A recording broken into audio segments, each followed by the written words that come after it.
Welcome back to the channel. William Steinitz, the first world chess champion from Austria, once said, "Chess is not for timid minds."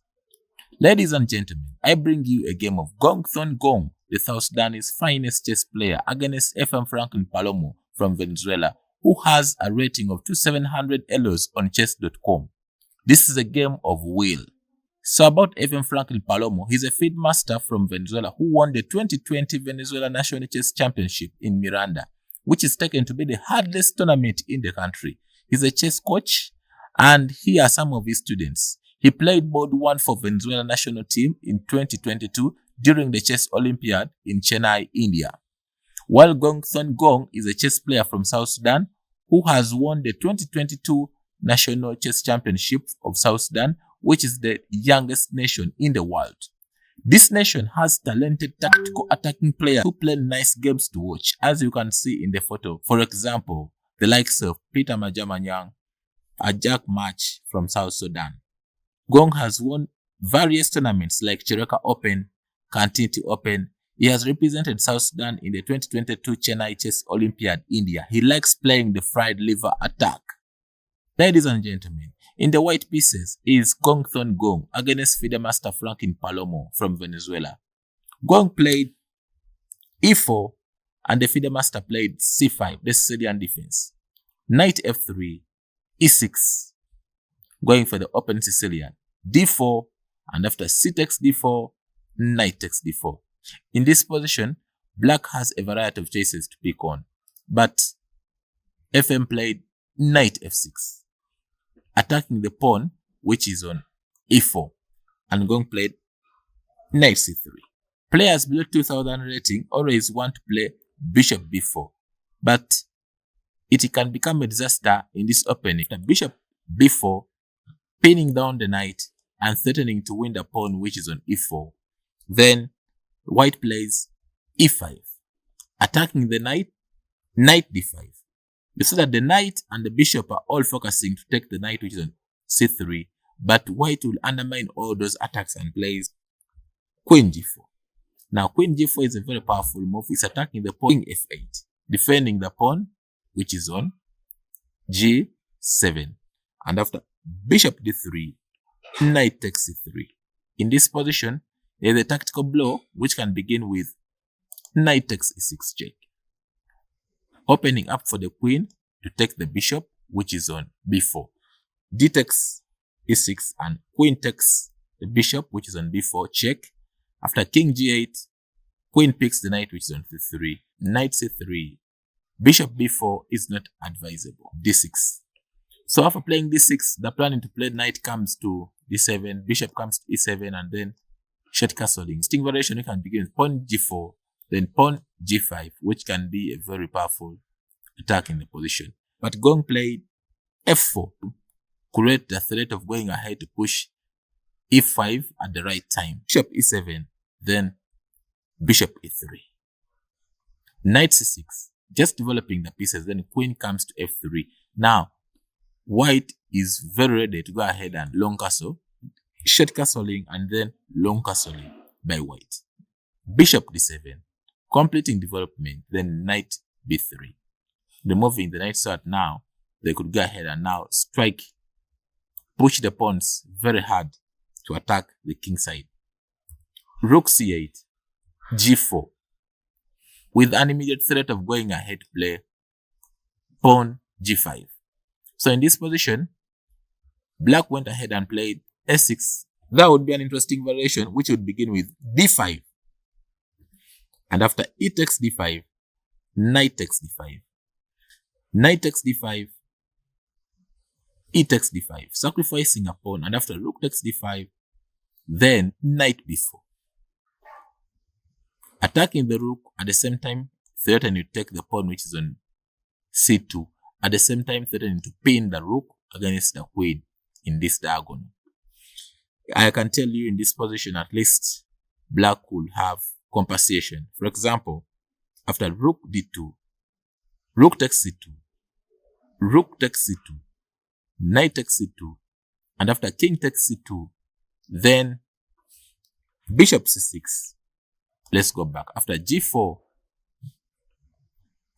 Black played a6, and then Gong went ahead to execute his plan by playing g5, attacking the knight.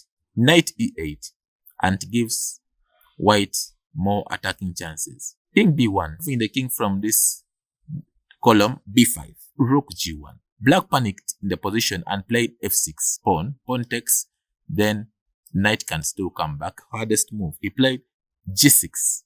Black played f5. But if in this position black goes ahead and plays h6, then white would have a thunderous attack after playing f5, and after d5, queen h5, bishop d6, trying to create some space for the king. Bishop takes h6, trying to open up the king side, and after g takes h6, g7, attacking the rook, and if rook f7, then queen takes f7, sacrificing the queen, f7, then g8, queen. There's a checkmate looming in 7, and that one I can leave you to solve in your free time. After g6, FM Palomo tried and played f5. Gong has two choices to pick on. Either pawn takes the f5 or pawn takes h7.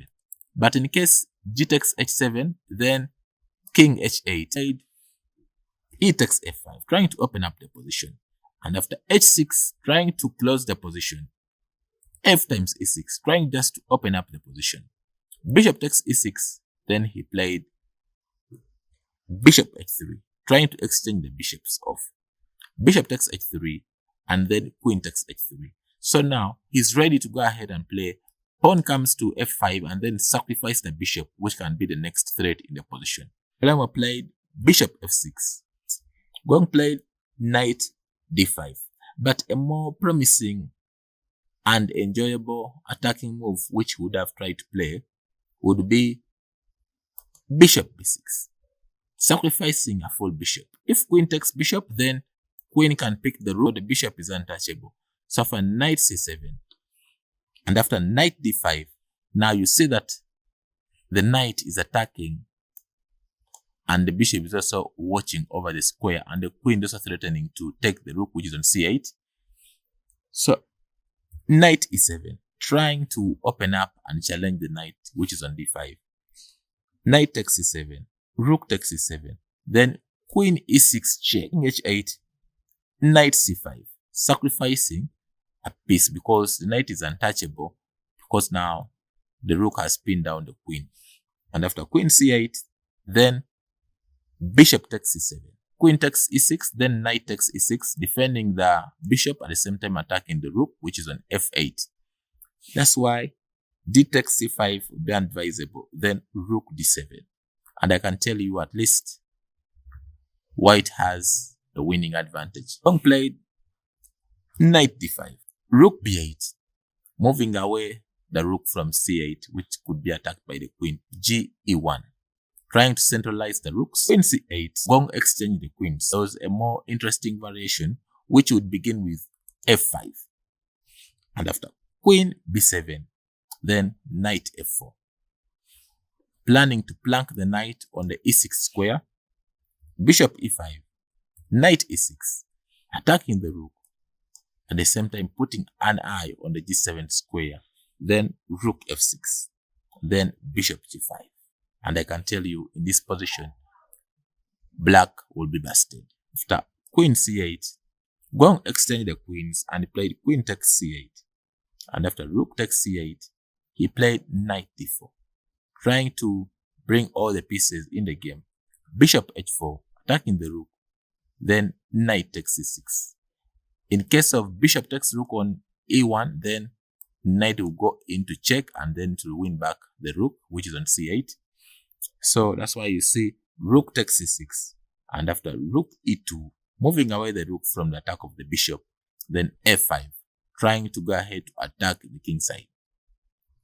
Bishop f2. In case of bishop takes the bishop on f2, then knight check, checking the king and winning the rook, which is on c8. That's why you see bishop d8, and after bishop d4, then knight f6. Played bishop takes f6. But however, there was an interesting variation which would begin with rook e7. If knight takes knight on d5, then rook takes e7. After rook e7, if bishop takes rook, then knight takes bishop, checking the king and attacking the rook, which is on c6, and winning it on the spot. Knight f6. Gong played bishop takes f6. And after bishop takes f6, he played rook e6, trying to bring all the pieces in the game. Bishop d8, opening up the column for the rook to attack the pawn, which is on f4. a3, opening up a window for the king to run in case of anything. Bishop h4, trying to find a safe square for the bishop. Rook d3. So rook d3 is a more interesting move. It can swing either to h3 or either to b3, depending on the situation at hand. So played rook f5, attacking the knight, rook b3. So in case of rook takes knight, then rook check, and that can be checkmate. That's why he played rook c5. So that now, if in case you go ahead and check, then rook can still drop back and there is no work done. So in this position, he played another strong move. You see that now, this rook is watching over this, the last column. So he went on to try to open up this column for the other rook. Guess the move. He played c4. So in case of rook takes pawn, then rook takes the pawn, which is on b5. B takes c4, then rook e8 check. And after rook f8, rook takes f8 check. King takes f8, then rook b8. And I can tell you that the rest will be history. So after c4, fm played king f8, trying to bring the king closer. And after rook b3, emphasizing rook coming to e8 checkmate, king g8. So that in case you go ahead to play rook e8 check, then the rook will still drop back. So rook times d6. And after b takes c4, knight e7 check, trying to remove the knight from the attack of the rooks. Bishop takes knight, and then rook takes knight. So now he's planning to put the two rooks on the 7th rank, which is called a rank for winners. So in this position, he played rook takes f4. And after rook d8 check, rook f8, then rook was put back on the last column. So rook f5, trying to defend, then king c2. And after rook f2 check, king c3.